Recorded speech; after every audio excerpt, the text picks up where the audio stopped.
अस्सलाम वालेकुम दोस्तों, की हाल चाल है? ठीक हो? अच्छा यार ना, मैं थोड़े वादे के मुताबिक मैंने दुआ क्या कि मैं साहिवाल जी मेन चाहे पिंड चाहे पारा कहन इंशाअल्लाह ताला कल सैर करानी ने, क्योंकि ईद का दिन है और आदि सारी टीम तरफ सानू वेलकम यानी कि ईद की मुबारकबाद भी जैसा बकायदा तारफ भी करी सा। और हाँ जेडे साडे साहिवाल दे विच मशहूर जगह है ना, नाना तानू असीं कल विजिट भी करावांगे ते साडे लोहाई पिंड के नाल तकरीबन चक नंबर 82 5 कटोर वाला बड़ा ही मशहूर है अड्डा कटोर वाला। साहिवाल का जो चौक पाक पतन तो अगले पासे पुल बाजार आंदा है ना, यानी कोई टांगे वाला अड्डा सीधा, लेकिन असल लोग कटोर वाले अड्डे तो मशहूर है साहिवाल का चौक पाक पतन तो के जेडे एरिया ते अज तुहानू जो कटोर वाला अड्डा जिंदे नाम वो अड्डा मशहूर है वो दिखावांगे। नाल नहर जा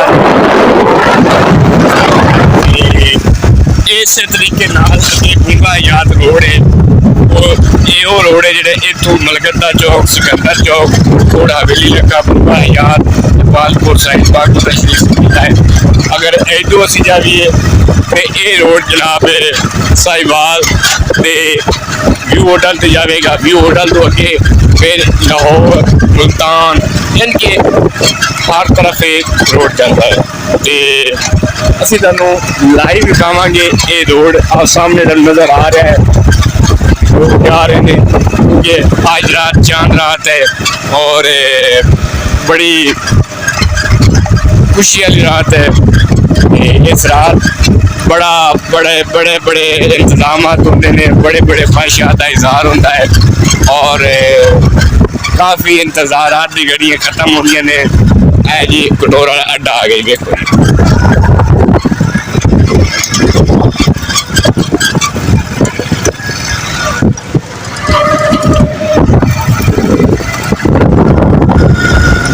ए जी 82 वाला अड्डा कटोर वाला असा तुहानू वो लाइव दिखाया है। ठीक है, इस तो बाद अड्डा यूसुफ वाले तो अगर असी आप साहिवाल की तरफ मुल्तान तक आवांगे ना तो सज्जे साइड पे, और अगर आप लाहौर की तरफ आवांगे तो खब्बी साइड पे अड्डा पुल बगड़ी आता है। ठीक है, उन्हें बारे तुहानू उत्थे पहुँचते असी इंट्रोडक्शन करावांगे कि अड्डा पुल बगड़ी इतना मशहूर क्यों है और उत्थे तुसीं वेखोगे कि रश इतना होगा। वो देहात वाले साइड पे है और देहात का वो एक पिंड है, तकरीबन 2 to 3 बाजार तो मुश्तमिल मार्केट है।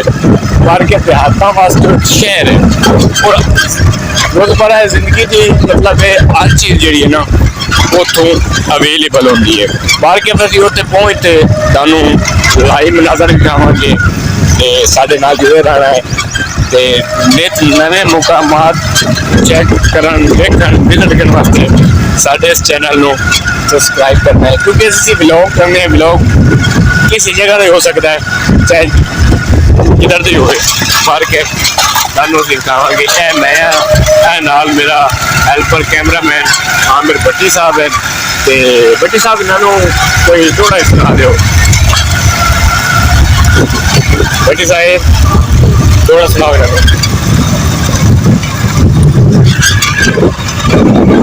किवें आई याद गरीबां दी काहे भुल्ले याद दिवाए नी काहे राह दस्से नी साडी जुगियां दे किवें उजड़े जहन तू आए नी जो सिमरन किवें परती आया अतीते नवे माई सजा बनाए नी अबे बरमिया गैर दे लाग के साथ आन शरीक आसाए नी। लो जी भट्टी साहब और थोड़ा भी सुना देता है कह रहे हैं कि चांद रात जो दोस्त चांद रात का इंतजार कर रहे हैं ये उन्होंने नज़र है मार के असी उन्हें जो तुहानू किया सी आवाज़ के मुताबिक कि असी बकरी का नज़ारा दिखावांगे। ठीक है, और बकायदा लाइव दिखावांगे कि साडे नाल रहना है, असी फिर जाके दोबारा तुहानू दिखावांगे।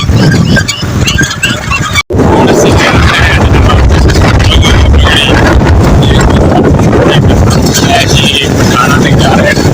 ठीक है, लाइव देख के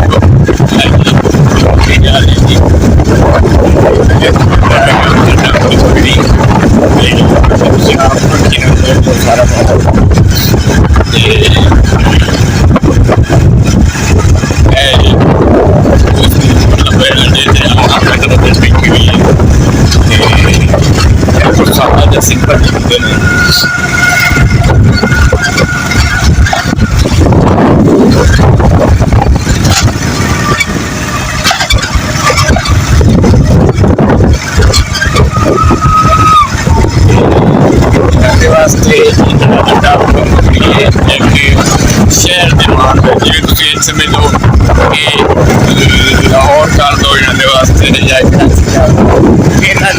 रोजमर्रा की चीज लेनी होती है और इन्होंने तकरीबन मेरे ख्याल है सस्ते दामों मिलती है मेरे यार ना कपड़ा बेचना आ जाए इस वक्त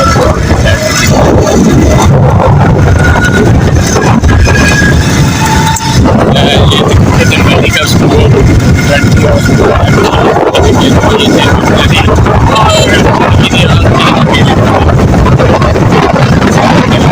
और ये शेडी में काफी